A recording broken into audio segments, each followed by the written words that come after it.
warahmatullahi wabarakatuh. Puji syukur kita panjatkan kehadirat Allah Subhanahu wa Ta'ala yang telah memberikan kita rahmat dan hidayahnya sehingga kita masih bisa diberikan kesehatan dan kesempatan hingga saat ini. Tak lupa pula kita kirimkan salawat serta salam kepada baginda Nabiullah Muhammad SAW yang telah membawa kita dari alam kegelapan menuju alam yang terang benderang. Halo semuanya, salam semangat untuk kita, para pemuda Indonesia.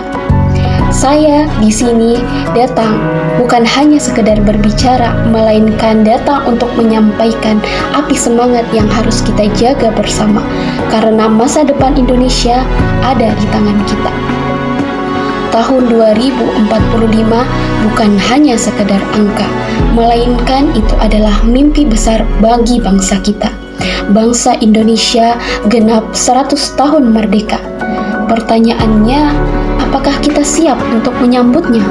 Apakah kita siap menjadi generasi emas itu? Jawabannya, ya, kita siap. Tapi bukan hanya dengan tidur dan bermalas-malasan. Generasi emas bukan lahir dari rebahan, melainkan generasi emas lahir dari sebuah perjuangan, dari pendidikan yang berkualitas. Pendidikan bukan hanya sekedar datang ke sekolah kemudian mendapatkan nilai yang tinggi.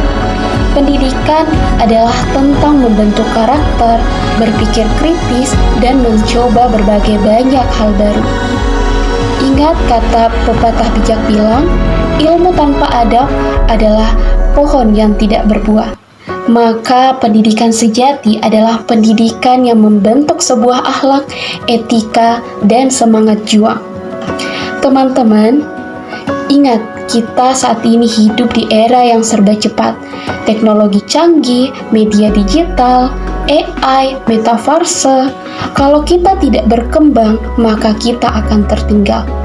Rela tertinggal berarti rela digilis zaman. Tapi tenang, kita punya program Pancasila. Kita punya program-programnya seperti kurikulum Merdeka, proyek penguatan profil Pancasila, dan juga program Kampus Merdeka. Tapi ini bukan cuma sekedar program. Ini adalah sebuah panggilan. Panggilan untuk para pelajar Pancasila yang memiliki sifat kreatif, merdeka, berpikir kritis, dan siap menjadi agen perubahan. Dan ingat, pendidikan bukan hanya tugas seorang guru. Pendidikan bisa kita dapatkan dari 3 tempat. Yang pertama, dari keluarga. Seperti kata pepatah Arab bilang, al-ummu madrasatul ula wal abu mudiruha. Ibu adalah sekolah pertama dan ayah adalah kepala sekolahnya. Buah jatuh tak jauh dari pohonnya, maka orang tua adalah guru pertama dan utama. Yang kedua adalah sekolah. Sekolah bukan hanya tempat kita mendapatkan ilmu pelajar saja, tapi juga tempat kita untuk ditimpa karakter Pancasila seperti gotong royong, bertanggung jawab, dan bermoral. Dan yang ketiga adalah lingkungan masyarakat. Anak muda zaman sekarang perlu lingkungan yang sehat secara moral, di mana biasanya kata orang bilang, jika berkawan dengan penjual minyak wangi, maka kita akan kebagian wanginya. Dan jika kita berkawan dengan pandai besi, maka kita juga ikut berjelaga. Kita adalah generasi yang penuh dengan potensi. Jangan biarkan gadget hanya menjadi tempat scroll-scroll nggak jelas. Jadikanlah gadget untuk menjadi tempat belajar, berbagi, dan menginspirasi. Ingat kata Bung Karno, berikan aku 10 pemuda, maka akan aku goncangkan dunia. Nah, dari 10 itu saya yakin itu adalah kita yang sedang menonton video ini.